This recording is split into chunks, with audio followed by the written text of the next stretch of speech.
Hello and welcome to this segment. Doesn't really have a name yet. Me and Scott can't always get together. We do live quite a distance away from one another. So what we agreed upon was I would also do segments from my house, and he would also be doing videos from his house as well. I am a little bit more into the gaming aspect than Scott is.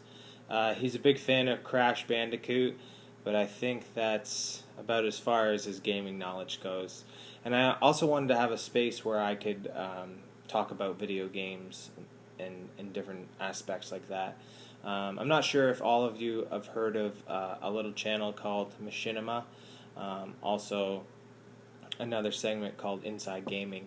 What they do is they have a YouTube channel and they give you updates on gaming news. And they recently just had some layoffs. Sorry, I have to look at a piece of paper. Billy, Justin, Isabella, Patrick, and Matt Danovic have all been let go from Inside Gaming.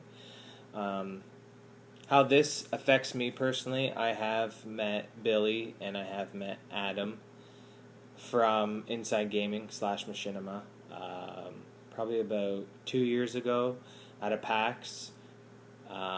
I got really excited because I also got to meet Mr. Sark, and they were filming a segment, and they gave me a Machinima T-shirt, and I was grabbing some food, and someone yelled out, "Hey, nice shirt!" And it was the guys from Inside Gaming. It was, I don't want to say the best moment in my life, but it's pretty up there when you get to meet people that you look up to. But what I wanted to talk about was industry and how industry changes when it gets bigger. It's sad to see that when companies get so big, so many changes have to happen so fast because so much more money is involved. So something like Machinima that is actually making quite a bit of money, I can only assume by all the ads that they run on their website. There's always layoffs and different things that they have to be doing because of how high the stakes are. I myself work in retail right now, and I hear mumbles all the time around where I work about sales and figures and keeping up, because realistically, if the store doesn't make enough money, then they get rid of it.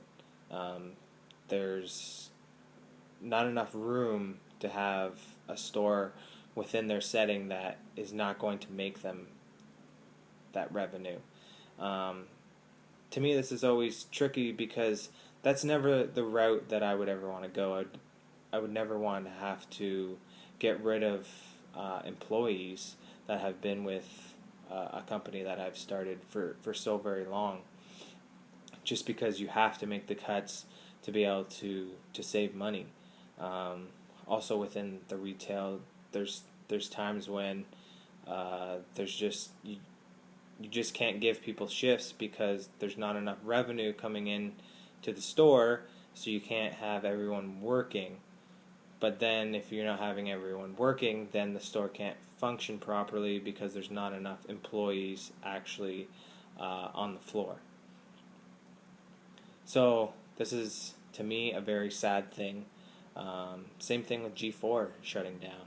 A whole industry is changing. It seems to me that video games are getting way more popular than they were when I was a kid. There's definitely way more mediums for people to speak out in video games. I'm doing it right now. Lots of people capturing videos and talking over them. Lots of websites giving news updates and different things like that. It seems like there's a lot more jobs for people in video games for us, the, I guess, more hardcore gamer. But it is also sad to see when people have to get let go for jobs that they've been doing for so very long, and realistically, where do they go? I know Adam Sessler, he was on G4 and now he got picked up on a different network. Destructoid, I think, is the name. I'm not quite sure. It's escaping right now. I should know, but it's just, once again, it's sad to see that the industry is booming so fast and so big, but then again, so many changes are being set so very quickly. Um, and how video games works when you're actually creating video games in that industry is pretty scary. Just because once you get a job, who's to say how long you're actually going to have that said job?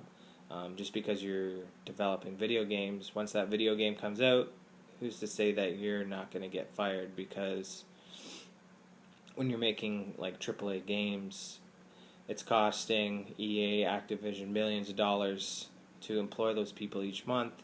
So the only reasonable thing is to let everyone go once that game is done. And I guess it's just because my brain doesn't work that way, but it's sad to see that that's the way that it has to be. I feel like industries, to me, should be much smaller, so that you can keep those employees. I feel once you get to a certain point that you're just so big, the content kind of dwindles because there's so many filters that everything has to go through. How many people look over the story and see that's what the consumer is going to want, when realistically it should be one or a handful or more people writing the story, and then that's it. That's the story. But you have producers, you have directors, all these people that are looking through this, also gameplay, how the game should feel, how many different aspects a game has to have. Everything has to have online now, because you have to keep the attention of the gamer. You have to get them to play your game much longer than for them to just say, hey, well, I'm going to leave and now play this iPad game, or I'm going to go watch this movie, or some other sort of media outlet that they enjoy. So now you have to shove things in like online at the last minute, or co-op, when realistically people want to make solid games that are only 3 to 6 hours.